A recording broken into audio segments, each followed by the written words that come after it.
কি অবস্থা ভাইয়েরা? ভালো আছেন নি আপনারা? বাবুরে দীর্ঘ কয় সপ্তাহ পর জিলাপি দিছে আল্লাহ জানে।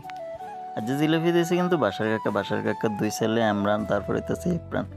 এমরানে আবার 24 তারিখ মনে হয় বিদেশ যাইব এই উপলক্ষে। তারপর হইতেছে বাসার কাকা আব্বু আম্মুর লাগিয়া মিলাদ ফরাইছে।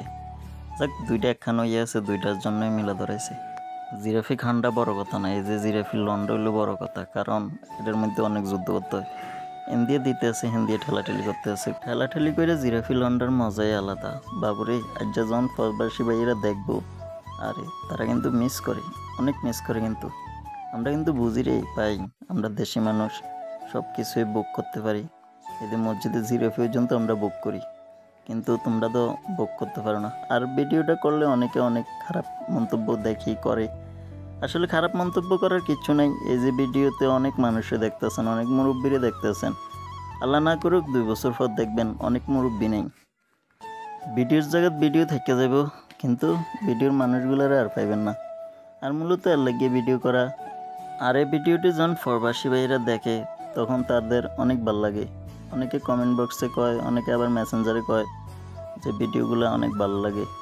কারণ হইতেছে অনেকে দেখা যাইতেছে তার আব্বুরে দেখতেছে, অনেকে দেখা যাইতেছে তার বাইকে দেখতেছে, পাড়া প্রতিবেশীকে দেখতেছে। সব মিলেই একটা সুন্দর দৃশ্য তারা উপভোগ করতে পারতেছে। আমরা তো দেশের মানুষ, আমরা কি বুঝবো? আমরা হয়তো ভিডিও দেখলে খারাপও লাগে। যাক, খারাপ ভালো সব মিলিয়ে হইলো সব কিছু। আমারে খারাপ কইলে কি আর ভালো কইলে কি, আমি ভিডিও করতেছি, করবই। এই যে গত সপ্তাহ সাকিব আছিল, আজকে সাকিব নাই। সাকিব বিদেশ গেছে, কিছুদিন হয়েছে মাত্র। আসিল আরিফ কাকা ছুটিতে এসে আরিফ কাকা কোথায় গেছে। এমন অনেক প্রবাসী ভাইরা আছে, আবার আইয়ে নতুন করে যাইতেছে। এমনি দিন চলতেছে, এমনি যাইতেছে। দিন শেষে আবারও বলা, ভিডিওটা থেকে দেবো, ভিডিওর মানুষগুলো হয়তো থাকতো না।